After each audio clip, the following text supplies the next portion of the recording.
How does a suburb completely rewrite its own identity? How do you go from a roaring industrial powerhouse to a total ghost town and then somehow bounce back to become one of the most desirable postcodes in the city? We are starting today looking out over the bay here at Pirrama Park. Before we take our first steps, we acknowledge the Gadigal people of the Eora Nation, the traditional custodians of this land, and pay our respects to their elders. We are grateful to walk together today on this beautiful country. G'day everyone and welcome back. A lot of you subscribers have been leaving comments asking me to head over this way and check out this part of Sydney. So here we are at Pyrmont.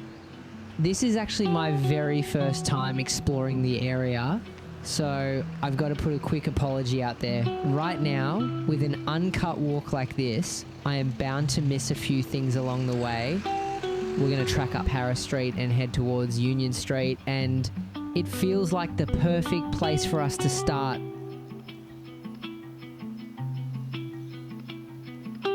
As we take these first steps up the street, it's worth looking at how this whole place got its name. Back in 1806, Captain John MacArthur threw a picnic on the point over here. His guests found a natural freshwater spring and joked that it reminded them of a famous luxury spa town in Germany called Bad Pyrmont. The name stuck, and that's how Pyrmont was born. The road we're walking on has its own history too.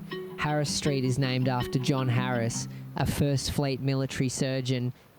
He ended up buying most of this peninsula back in the late 1700s and early 1800s, calling it the Ultimo Estate. The street we are tracking up right now basically follows an old foot track that ran straight through his property. It's wild to think we're walking the exact same line people were using over 200 years ago. As the 1800s rolled on, this quiet peninsula exploded into life. It quickly grew to become the heavy industrial heart and major working area of Sydney. If you look at the older buildings around us, or even the stone foundations, you're looking at the remnants of that massive boom. Pyrmont was famous for its massive sandstone quarries. They carved out high quality yellow block stone right here from the earth and shipped it across the water to build Sydney's most iconic landmarks like the Town Hall and the GPO. By the late 1800s, this street would have been absolutely roaring. It was a tough, proud, blue-collar area packed with shipyards, iron foundries and massive sugar refineries. Thousands of dock workers, sailors and stonemasons flooded these footpaths every single day, turning a quiet point into the smoking engine room of the city. We're coming up to the first pubs on our walk, and these two old girls have a serious history together. Over on our left is the Terminus Hotel. It originally started way back in 1841 as the Pyrmont Hotel, making it the very first public bar in the whole suburb. It eventually got renamed the Terminus because the old electric tram line used to finish right out the front on John Street. And right across the road, staring it down, is the old Royal Pacific. Today it goes by the name of the Pyrmont Point Hotel, but if you look way up high at the very top of the building, you can actually still see Royal Pacific written in bold letters across the parapet. Back in the day, these two venues fiercely competed for trade from the local industrial community. This corner would have been packed with dock workers, quarrymen and sailors looking for a cheeky beer after a brutal shift. But when the industries left, both pubs took a massive hit. The Terminus actually shut its doors in 1983 and sat completely abandoned, boarded up and swallowed by wild ivy for over 30 years. It basically became a perfect time capsule of old Sydney until it was finally restored and reopened a few years back. Over there is 100 Harris Street, a massive old wool store that looks absolutely immaculate today.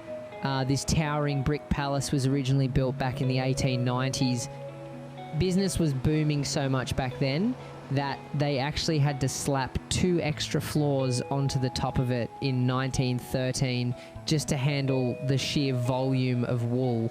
But like the rest of the suburb, when the wool trade moved away, this massive complex was shut down in 1971 and sat completely empty and dormant for over 40 years. It wasn't until 2017 that a massive architectural upgrade brought it back to life, turning the old loading docks and raw timber framing into a sleek, modern co-working hub. It's a textbook example of adaptive reuse.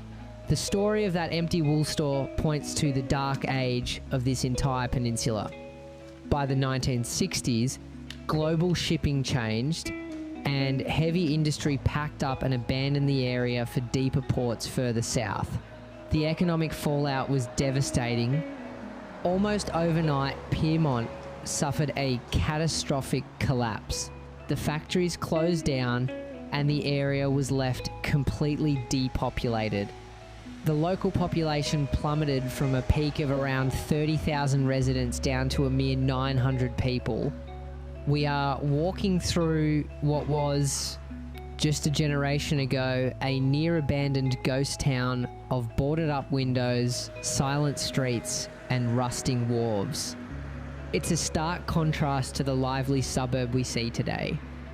Over on our right is an entire heritage-listed complex stretching from number 99 all the way down to 125. This whole block is basically a giant architectural time capsule from the late 1800s. Look at how the distinct sandstone terraces mix right in with the old brick shop fronts. Stepping into Union Square now, it really feels like we are walking straight into a time capsule. The whole space is surrounded by these intact heritage facades, now filled with local coffee shops and old hotels. And right here is the answer to that question we asked at the start about how a suburb completely rewrites its identity. Pyrmont didn't achieve its incredible comeback by flattening its history, it did it by preserving it. Over there is the Pyrmont War Memorial, unveiled in 1922.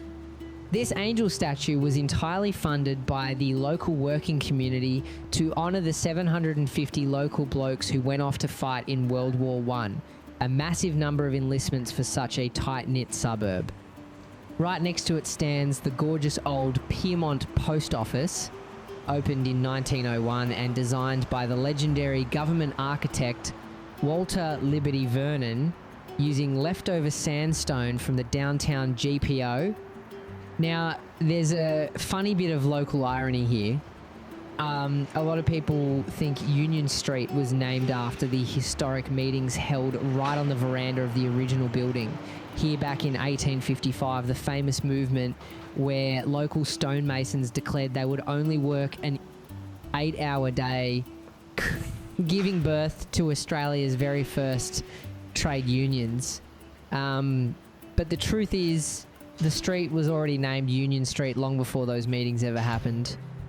It's just a total coincidence of history, but the name couldn't have been more perfect for the suburb's working class soul. If you ever get the chance, I highly recommend coming over to Pyrmont and doing this walk for yourself. It is just a fantastic place to spend a morning. While we are wrapping up this section, if you're enjoying this uncut stroll through Sydney, please consider supporting the channel. We've got channel memberships active now, and there's a link down in the description to buy us a coffee. Every little bit helps us keep hitting the pavement to bring these walks to you. All right, let's keep moving.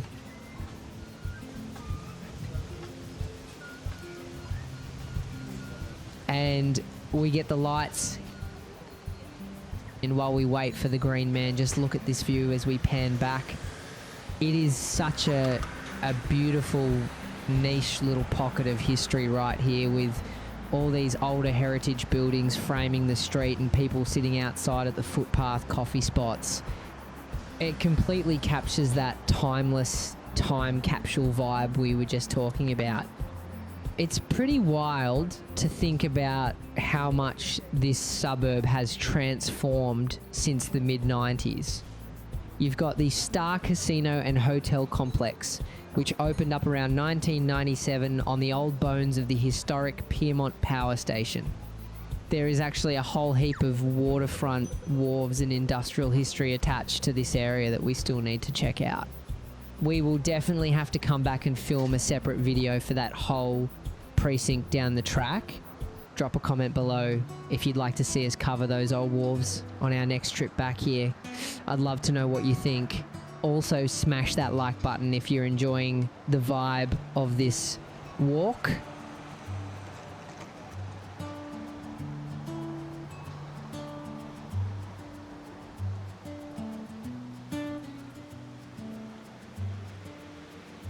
If you're wondering how to get over here to experience this walk for yourself, you've got some great options. You can easily catch the L1 Dulwich Hill light rail straight from Central Station, hop on the 389 bus from the city, or do what I love and take the F4 ferry across to Pyrmont Bay Wharf for a stunning cruise past the harbour. But the biggest transit game changer is happening right under our feet. The massive Sydney Metro West project is currently carving out the brand new underground Pyrmont station right at this intersection. The tunnel boring machines have already wrapped up the major excavation work, and once the whole line opens up to passengers in 2032, it'll connect this peninsula directly to the CBD and outer western suburbs in just minutes. Right above the Eastern Station entrance, planning approval has been locked in for a massive 31-storey mixed-use tower that will bring a completely new wave of residential apartments, retail spots, and public plazas right to the centre of the suburb. But this new rail hub is just the anchor for a massive multi-billion-dollar transformation era coming for the whole peninsula. Over the next 10 years, the New South Wales government's Pyrmont Peninsula Place strategy is driving a blueprint that will inject thousands of brand new homes and up to 27,000 future jobs into the area, effectively making it a seamless extension of the downtown city. And back over the other side towards Glebe, the world-class $750 million Sydney Fish Market at Blackwattle Bay has opened its doors. It features an incredible wave-like floating roof design, double the retail space of the old markets, and top-tier harbourside dining, which is being connected straight to Circular Quay by a brand new commuter ferry wharf. It also plugs the final missing link into Sydney's 15-kilometre continuous harbour foreshore walk. And the green space around here is getting a massive upgrade too. The state government officially confirmed that the historic greyhound racing track down at Wentworth Park will permanently shut down when its lease expires. The old stands are being completely bulldozed to hand the entire 13-hectare site back to the public, transforming it into community sporting fields and open parkland to support the growing neighbourhood. Even the casino precinct is getting a major facelift with a newly approved massive luxury hotel tower. It is wild to think that for a suburb with so much rich, working-class history already built into its bones, the story of its most relentless change is still being actively written right now. The stunning Sydney skyline opening up completely across the water. Standing here, taking in this incredible city view, it's worth reflecting on what it actually takes for a suburb to die and what it takes for it to be reborn. The story of Pyrmont isn't just about old brick wool stores and new glass apartments. It is a story about people and the brutal social shifts that shaped their lives. In the 1800s, this place was built on the backs of tough, proud blue-collar workers who laboured in toxic smoke, lived in severe poverty, and raised kids dressed in rags. They carved the very foundations of Sydney out of these sandstone quarries. But when global shipping changed in the 1960s, the industry simply packed up and turned its back on them. Almost overnight, the social fabric of this community was completely torn apart. The factories closed down, families had to leave to survive, and the population dropped from 30,000 to just 900 people.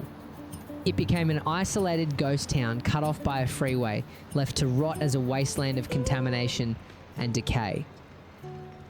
But Pyrmont didn't vanish. Its rebirth over the last few decades has been one of the most intense urban renewals in our history. The irony is that the very history that almost destroyed the area, those empty warehouse shells, became the exact catalyst for its massive comeback. The working class grit has been replaced by a village culture of coffee shops, luxury residential precincts, and multi-billion-dollar transit projects. It makes you think about the true cost of progress and how a place can completely change its skin while trying to hold on to its soul. The factories are long gone, but the spirit of the people who built old Pirrama is still woven right into the character of the place today. Thanks for tracking through history and checking out the area with us today on What to Name Travel. If you enjoyed this slow, uncut stroll through Sydney's changing face, make sure to smash that like button, hit subscribe, and check out our channel membership and coffee links down in the description below. Every bit of support keeps us out here hitting the pavement. Catch you in the next one. See ya.